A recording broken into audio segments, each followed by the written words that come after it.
Welcome to easy study in Marathi. नमस्कार मित्रांनो. आता ह्या व्हिडिओमध्ये मी एक ग्रामर टॉपिक कव्हर करणार आहे जो तुम्हाला एक्झाममध्ये खूप अवघड जाणार आणि कंटाळा येणार असतो. तो टॉपिक आहे निबंध लेखन म्हणजे एसे रायटिंग.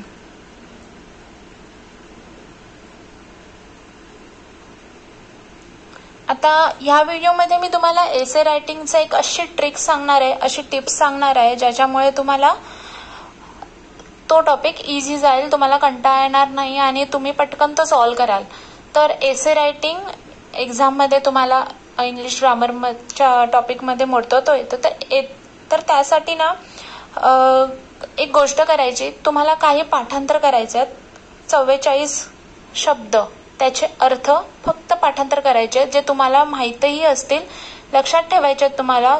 ते वापरून तुम्ही इझिली ते एसे रायटिंग लिहू शकता. तर मी तुम्हाला असे काही टिप्स सांगणार आहेत. तर पहिल्यांदा म्हणजे जर तुम्हाला एखादा निबंध लिहायचा आहे, एसे रायटिंग, तुम्हाला निबंधामध्ये काय प्रकार मोडतो? माझा आवडता खेळाडू, माझा आवडता क्रिकेटर किंवा एखाद्या व्यक्तीबद्दल तुम्हाला निबंध लिहायचा असेल, त्यासाठी तुम्हाला काय गोष्टी लक्षात ठेवायच्या आहेत ते, आणि एखाद्या निबंधामध्ये तुम्हाला कोणते कोणते शब्द वापरायचे आहेत ते तुम्ही पाठांतर करून ठेवा. तर मी सांगते ते व्यवस्थित ऐका, व्हिडिओ शेवटपर्यंत बघा, तुम्हाला तो टॉपिक एकदम क्लिअर जाईल. जर तुम्ही पॅरेंट्स असाल तर तुम्ही तुमच्या मुलांना हे शिकवा. तुमची मुलांची लेटर रायटिंगची स्किल तुम्ही स्वतः डेव्हलप करा. तर निबंध लिहिताना दोन प्रकारचे असतात. एक व्यक्तिगत असतो, म्हणजे एखाद्या व्यक्तीची माहिती असते. तर अशा वेळेस जेव्हा तुम्हाला निबंध येतो की माय फेवरेट क्रिकेटर किंवा माझी आवडती व्यक्ती किंवा माय फादर, अशा प्रकारे जर निबंध आले सब्जेक्ट, तर त्यासाठी कसं लिहायचं? तर पहिली गोष्ट म्हणजे व्यक्तिगत निबंध लिहिताना मी काही मुद्दे देते, त्याचा वापर तुम्ही करायचा. पहिली गोष्ट म्हणजे त्याचं नाव लिहायचं. तर नाव लिहिताना आपण असं वापरायचं, हिज किंवा हर नेम, त्याचे किंवा तिचे नाव अर्थ होतो. दुसरं आहे त्याचं एज्युकेशन लिहायचं. जर एज्युकेशन पार्ट तुम्हाला माहीत असेल तर मग तिथे पण सेम, हिज किंवा हर एज्युकेशन, त्याचं शिक्षण. त्यानंतर त्याचं एज लिहायचं, कुठे बॉर्न झाले आहे ते माहीत असेल ते लिहायचं. तिथे पण same, his her age. His म्हणजे एखादा मुलगा असेल, मुलगी असेल तर हर एज. लाईव्ह, ती कुठे राहते ती व्यक्ती, लहानाची मोठी कुठे झाली ते तिथे लिहायचं.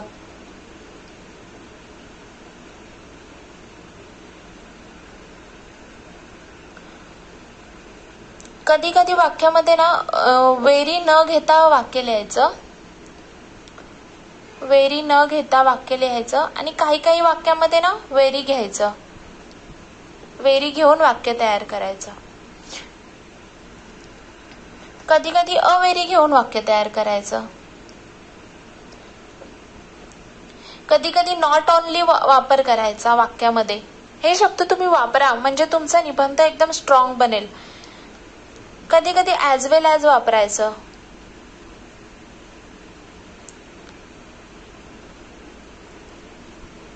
कधी कधी अँड वापरायचं. कधी कधी डिग्री घ्यायची, म्हणजे एखादी व्यक्ती खूप हुशार आहे, ही इज व्हेरी क्लेवर वगैरे, असं वाक्य म्हणजे त्यांची इतरांबरोबर तुलना करून ते वाक्य बनवायचं. सो डिग्रीचं ग्रामर टॉपिक आहे, तो मी तुम्हाला डिस्क्रिप्शन बॉक्समध्ये बघा, तुम्हाला डिग्रीबद्दल लिंक देईल, त्यामध्ये काही एक्झाम्पल दिसतील. सो तुम्ही त्या रिलेटेड वाक्य बनवू शकता इझिली. सो हे जे ग्रामर टॉपिक आपण शिकतो ना, not only but also, as well as वगैरे, हे कशासाठी उपयोगी होतात? तर हे रायटिंग स्किल डेव्हलप करण्यासाठी ते उपयोगी होतात. तुमचं इंग्लिश बोलणं सुधारावं यासाठी ह्या गोष्टी आहेत. ह्यासाठी तुम्हाला सगळ्या गोष्टी आत्मसात करायच्या आहेत. म्हणून हे सगळे ग्रामर टॉपिक असतात. Change the voice, use able to, not able to, ह्याचा वापर ह्याच गोष्टींसाठी होतो की तुम्ही पुढे जाऊन आयुष्यात पुढे जाऊन वाक्य चांगली चांगली बनवाल. तुमचं इंग्लिश संभाषण आहे ते फ्लुएंटली तुम्ही इंग्लिश बोलू शकाल. हे सगळं वापरून यासाठी तुमचा हा बेस शाळेत असताना क्लिअर केला जातो.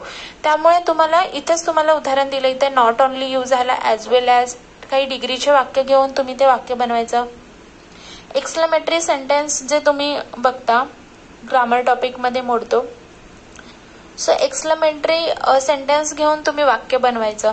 सो हे जे 12 मुद्दे घेऊन ना तुम्हाला निबंध कसा लिहायचा ते मी तुम्हाला एक्झाम्पलमध्ये मी तुम्हाला सांगेन. त्यासाठी मी वेगळा व्हिडिओ बनवेन प्रत्येक ह्याचा एक्झाम्पल. सो इथे व्यक्तिगत वरून निबंध आहे तर अशा प्रकारचे वाक्य शब्द यूज करून तुम्ही ते निबंध तयार करायचे. तुमचे बरोबर 12 वाक्य तयार होतात. त्यामध्ये मागे पुढे काही लावून तुम्ही अजून मोठा निबंध बनवू शकता. सो ह्याच्याबरोबर मी तुम्हाला एक्झाम्पल सुद्धा सांगणार आहे. सो हे जे टिप्स आहेत ते व्यक्तिगत निबंधांसाठी मी बोलले होते. सो अजून दुसरं काही असेल, दुसरे प्रकार येतात निबंधामध्ये. सो त्याच्या निबंधासाठी तुम्हाला काही गोष्टी पाठांतर करायच्या आहेत. उदाहरणार्थ एखाद्या गोष्टीबद्दल, एखाद्या फळाबद्दल किंवा कोणती माहितीबद्दल तुम्हाला एखादा निबंध लिहायचा आहे. सो काही विशेषणे आहेत ते तुम्हाला लक्षात ठेवायचे. उदाहरणार्थ ॲक्टिव्ह, मी तुम्हाला इथे काही विशेषणे देते. 44 ॲक्टिव्ह म्हणजे चपळ. हे तुम्ही पाठांतर करा. ब्युटिफुल हे इझी आहेत, तुम्हाला निबंधासाठी ह्याचा वापर होईल. ब्युटिफुल म्हणजे सुंदर. ब्रिलियंट म्हणजे हुशार किंवा बुद्धिमान. ब्रेव म्हणजे शूर, धाडसी. क्लेवर म्हणजे सुद्धा हुशार.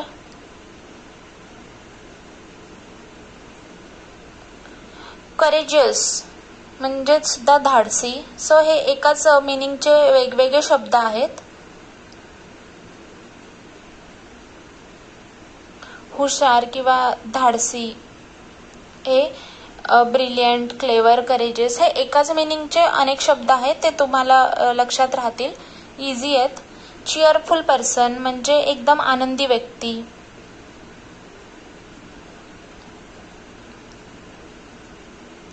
हे शब्द मी ह्याच्यासाठी सांगते की तुम्हाला ते निबंधामध्ये यूज होतील. तुमचा निबंध हेवी बनेल. Cooperative, he is very cooperative हा एक शब्द झाला. कोऑपरेटिव्ह म्हणजे सहकार्य करणारा किंवा मदत करणारा.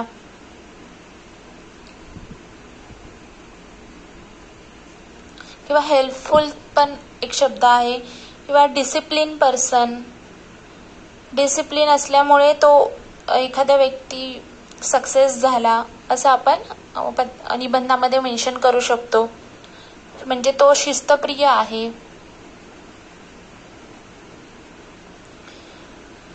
एक्सलंट म्हणजे उत्कृष्ट आहे, उत्कृष्ट खेळाडू आहे.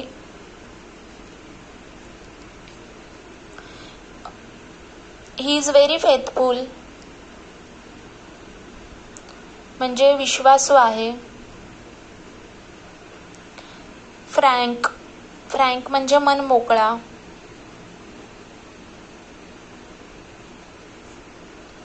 ग्रेट म्हणजे थोर किंवा महान. Mahatma Gandhi is very great person. Gentle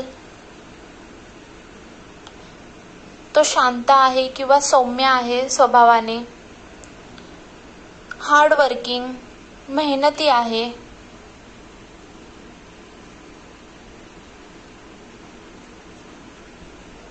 handsome देखणा आहे दिसायला.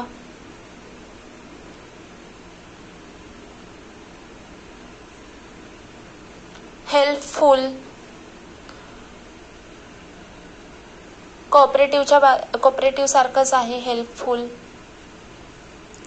मदत करणारा. हेल्दी हेल्दी म्हणजे निरोगी किंवा सशक्त. हॉनेस्ट प्रामाणिक. Dog is very honest animal. Humorous म्हणजे विनोद करणारा, विनोदी. आयडियल पर्सन म्हणजे आदर्श व्यक्ती.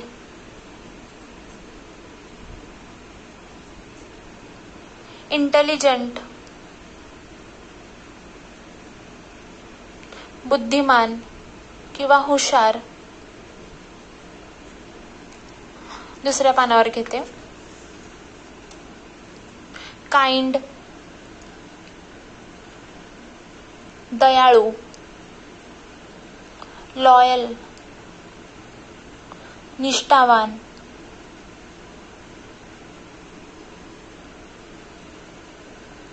Loving person. My mother is very loving person. प्रेमळ व्यक्ती. नाईस छान. ऑबिडियंट म्हणजे आज्ञाधारक. ऑबिडियंट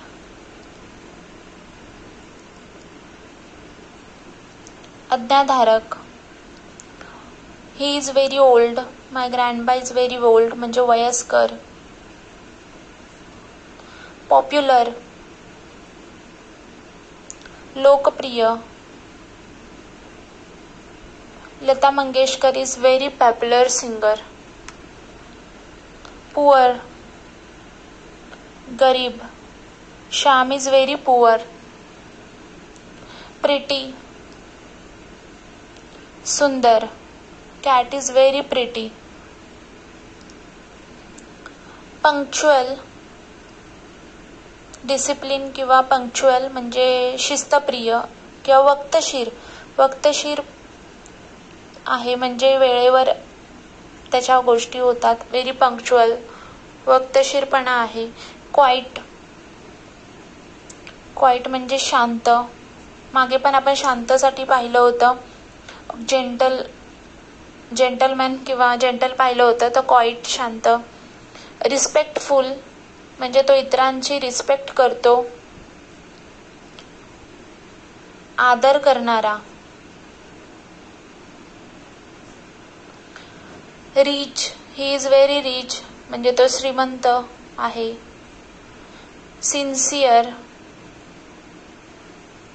सिन्सिअर मध्ये सुद्धा प्रामाणिक.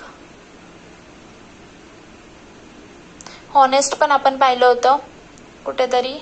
हॉनेस्ट म्हणजे सुद्धा निष्ठावान प्रामाणिक. सिन्सिअर म्हणजे सुद्धा प्रामाणिक. सिंपल पर्सन त्याचं व्यक्तिमत्व एकदम सिंपल आहे. ही is very simple man.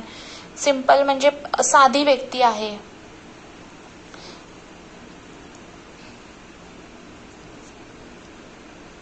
Smart म्हणजे सुंदर. इथे दिसण्याच्या बाबतीत स्मार्ट म्हणजे सुंदर. सोशल वर्कर म्हणजे सामाजिक कार्यकर्ता जो दुसऱ्यांना मदत करतो. कोणत्याही फळाची अपेक्षा न बाळगता तो दुसऱ्यांना मदत करतो, तो असतो सोशल वर्कर जो समाजासाठी काम करतो. स्ट्रिक्ट म्हणजे कडक शिस्तीने जो स्ट्रिक्ट असतो तो. स्ट्रॉंग म्हणजे मजबूत म्हणजे तो कोणत्याही प्रसंगांना स्ट्रॉंगली सामोरे जातो तो.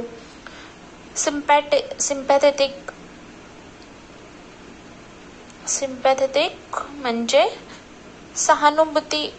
सहानुभूती असणारा म्हणजे एखाद्याच्या वाईट काळामध्ये तो त्याबद्दल सहानुभूती दर्शवतो तो. सहानुभूती असणारा. Talent he is very talented म्हणजे हुशार. यंग म्हणजे तरुण. सो अशा प्रकारे टोटल 44 झाले असतील, 44 झाले असतील. हे सगळे तुम्ही पाठांतर करा. पाठांतर केल्यावरती बघा तुम्हाला निबंधासाठी शब्द भेटतील. तुम्हाला हे सगळे वापरून सुद्धा एक निबंध पूर्ण एक तयार होतो, भरपूर मोठा निबंध तयार होतो. ह्याचे एक्झाम्पल मी तुम्हाला देईन. सो ते एक्झाम्पल तुम्ही अभ्यासा, तुम्ही लक्षात ठेवा. जेवढं तुम्ही जास्त एक्झाम्पल्स बघाल तेवढं तुम्हाला इझी जाणार सगळ्या गोष्टी. सो जास्तीत जास्त प्रयत्न करा, रीडिंग तुमचं वाढवा, लक्षात ठेवा.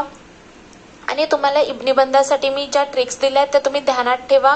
हे तुम्हाला पाठांतर करायचं, लक्षात ठेवायचं, म्हणजे तुम्हाला इझी जाईल. तुम्ही माझा व्हिडिओ हा सारखा बघा, म्हणजे तुम्हाला हे पटकन किंवा कुठेतरी लिहून ठेवा, म्हणजे तुम्हाला ते इझी राहील.